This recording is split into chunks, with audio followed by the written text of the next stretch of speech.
Welcome to Dynamite alot. A show that you could honestly say gives you a lot of fun content. With a couple of caveats, I believe. First match of the night will be the Bucks versus Top Flight. Now, they had a nice video package, Top Flight. And I'll say this, they look interesting. They do. Does this mean they're going to be something interesting in the future? Yeah. Does it mean it here in AEW? No. I want to make this clear to everyone who's hearing this. I'm not critiquing their performance in the ring. They are very good high flyers. No problem with that. But here's the thing. You have a huge amount of high flyers in your current roster of AEW. And with a possible Rascals, and we don't know if the Rascals going to AEW. We do know they're finished with Impact. It has been reported. They're no longer with Impact. They're either going to go to NXT or AEW, maybe MLW as well, or RH. But it's going to probably be AEW or NXT. It is obvious they could go to either one because even though they weren't treated very well in Impact, almost having nothing to do. Not about their performing in the ring, but what they got done was substantial. They had no storylines. They had no real purpose other than being New Day Light. That's the truth. So when you see them, like a Top Gear, if they go to AEW, they are extremely heavy with tag teams. And this is why I see like Top Gear not really getting anywhere. They're going to get buried. Not because they're bad in the ring. They're very good in the ring. And unless the Bucks really want them to be pushed hard, I just don't see anything for them right now. The tag team division is just too heavy. It's just too heavy. So, Top Gear, as good as they are, will not get anywhere right now. They will not be anything right now. And going over the dark, I don't see anything good for them right now. Match is done. The Bucks win. I'm not surprised. They are the champs and it wasn't for the titles. Let's move on. The Inner Circle had their Las Vegas excursion. Seeing Swoggle in diapers was stupid. I don't have a picture of it. I'm not going to show it. I do not want to show it. The guy's in his 30s. And he was in freaking diapers. I'm sorry. I'm not showing it. But I will say this. Was it fun to see the Inner Circle screw around? Yes, it was. Was it fun to see that, and I believe I got a shot of them both, seeing that MJF and the Chris Jericho wanting to outdrink each other, trying to see who could drink the most strongest liquor, and then getting, what was it, Everclear. From what I understand, that is one of the strongest, 190 proof, or 96 proof that there is. I don't drink, but I understand that stuff is strong. It will fuck you up. It will fuck you up. And they both were willing to gulp down this much of it. It was funny seeing them act all stupid. It was. And I'm hoping they keep this up for a while until they really need to do something serious. But seeing Hager and seeing Wardlow, like, I'm better than you. You're better than me? No. And each one of them trying to knock someone out was fun. I did enjoy it. I don't know about anyone else, but I did enjoy this segment. It was more carefree. It did feel like it was a Las Vegas type of vibe. I'm not saying they were there, but they made it feel like they were there. And if they were there, that really added to it. Unlike the WWE where they would never do it. Not before the pandemic, and not even after the pandemic. They always do stuff in-house. It's just garbage. They'll either do it in a hotel, or they do it where the arena is. In this case, they made it feel like it was real. So I enjoyed that. The Moxley segment. I'll say this. Setting up for their match in December 2nd is good. And I have no problem with what Moxley said.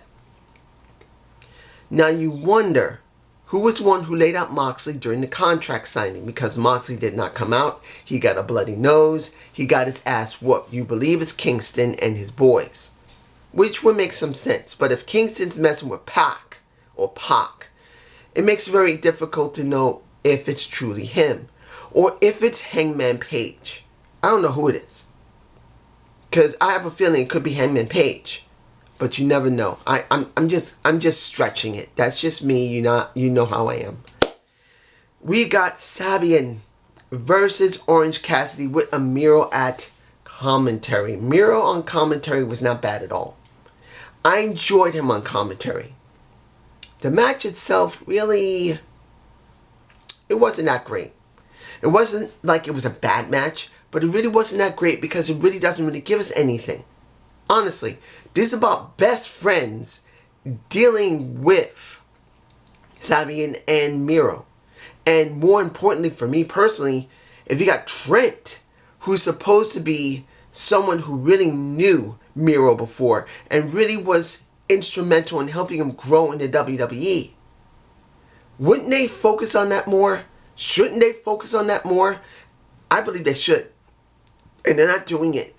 So once Orange Cassidy won and Miro laid his ass out, you see small hints of Trent and Miro, but more like Trent. And why wouldn't they just go there with Trent and Miro? It would help. It's like a senpai with his, pretty much, his student. That's how it feels. And it should be there. And it's not. I'm sorry, that's just how I feel. Now, you got Jade. And I'm not talking about Anna Jade. I'm talking about Jade. And I believe it was Cardell destroying Mandy Rose. Now, I don't think I got the shot for that. I don't believe I did. But seeing that, two things for me. One, the Slag Daddy is now in love with Jade. He wants to marry Jade. He wants to rub her feet. He wants to be her freaking slave. I can see why. The woman is damn gorgeous. And she would rip your damn head off if you piss her off. The second thing I see is this. They are truly beginning to try and build this woman up to mean something. Now, this is a good thing to see. But I don't agree 100%. It's got to be Brandy. Because let's be honest here. I don't hate Brandy. She's beautiful in her own right. She improved slightly when she was in a ring on Dynamite. But she does not have pull. I'm sorry. She doesn't really feel like she's important enough to try and put over Jay Cardell. She just doesn't feel it. For me personally, she doesn't feel like it. She's been running around doing other things. The Nightmare Collective didn't work. Her working with Bunny didn't work. Her working on her own didn't work. Particularly that they never show her on Dynamite. She just doesn't feel substantial. If this was about Cardell dealing with Cody, it would mean something. But Brandy? No. Kicking Brandy's ass is one thing. Yes, that could build up for Shaq, but not here. I'm sorry. I'm just moving on. Now, let's see here. Boundless. That video pack they had, that's beginning to show what AEW means. Seeing like, I don't know if that's going to be actual documentary or not. I think it is. Seeing Nia Rose talking about what she is. Seeing that most of the roster is talking about, well, no one's really taking us seriously because they don't think we're worth anything because we're too small or we just don't have to look. You wonder if this is going to be a documentary or not. It could be. I don't know. If it is, I'll be interested in watching it. Particularly on Nia Rose. I'm not a huge fan of Nia Rose, but I do like her. I do like Nia Rose.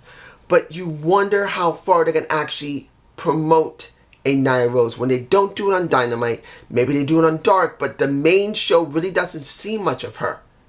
I'm sorry, guys. If you guys like Nia Rose, you wonder, why don't they do something more with her? Even particularly when she was champ, they barely sponsored her. She's no better than Sheeta. Even though Vicky's working with her, where do we see Vicky? Where do we see Nia Rose?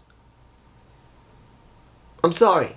They just don't sponsor the women right. I'd rather see a couple of video packs each episode of the women than actually see them in the damn ring because we actually care. That's just me. And going with the women, Thunder Rosa versus Selena Deeps for the NWA Championship. Now, I gotta say this ahead of time. I have heard about Thunder Rosa not wanting to sell. And honestly, the way I saw the match, because I did go in wondering, did she have that mentality here? Or one mentality, doesn't matter which one you want to say. Did she have the attitude of going into the ring and not selling enough for Deeps? Because she is the NWA champion. Even if she's working for AEW, she is the champion. It's been agreed by Corgan and Khan to do it that way. That's the way they have it booked. So you wonder, does she sell here? And taking away with Britt Baker, and I'll talk about her in Rebel in a minute. Throughout that match, it was very good. It was very fast-paced. It was very smash mouth. But if you're going to see it for what it was, honestly, she should have sold a bit more for Deeps. Deeps is the freaking champion, and Deeps should have not felt like she stood no chance. Not that Deeps is an underdog, but let's be honest here. I looked at that match, honestly, with open eye, not thinking she wasn't going to sell. But when I saw most of that match, she refused to sell. She'd rather get in more strikes. And it wasn't like I saw Deeps getting frustrated, like, what the fuck is this woman doing? She should be selling a bit for me because I am the damn champ. Deeps really didn't really show that a lot or at all. I do think she did get a little frustrated because Thunder Rosa really was doing everything she could to make herself look good and not 100% put over Deeps. Now in this situation, because Britt Baker supposedly is going to have a feud with Thunder Rosa now, it's understandable that she couldn't sell all the way that probably Deeps would want. But seeing that now, Thunder Rosa started a fight, or was pretty much, Rebel messed with her, then Britt Baker messed with her. She lost the match. She attacks Britt Baker. Now they got a feud. It's understandable that she could not sell that much. She had to look strong, even though she had to lose. But here's the thing. As it stands, for me personally, I do love Thunder Rosa. I do. But from what I've heard, and now what I've seen of Thunder Rosa, because I did not see Dark last night to see the match she dealt with, she really doesn't like to sell a lot. Maybe she thinks her brand is much stronger than anyone else because she does have her own wrestling promotion. She is an MMA fighter whenever she does do it. Maybe she believes she does not need to sell as much as many people think she should. And she's not getting in trouble for it because if she was, she wouldn't be working. Because promoters do not like their own people getting screwed over because someone has a bad attitude. They will tell them, look, do as I say or you're not working. That's the way I see it. So this is how I feel about it. You guys can tell me below how you feel. Finally, wait. Let me say this about Anna Jade from Dark Order. That now she's getting a match against Sheeta. I'm not interested. Not that I'm not interested in Anna Jade. It's because I'm not interested in Sheeta because, again, there's nothing going on. I just had to say it. The video package with Silver was good. But I just don't see anything good for her because the division still... I guess the reason I boxed division is that it does suck. Finally, we got Starks and Cage versus Cody and Allen. A good match. I didn't have a problem with it. And then the twist at the end with Hobbs. You think Hobbs is on the side of Cody and the new TNT champion? No, he decides to go on Team Taz and destroy a Cody. Not really care that much about Allen because he already got his ass whooped. He was done.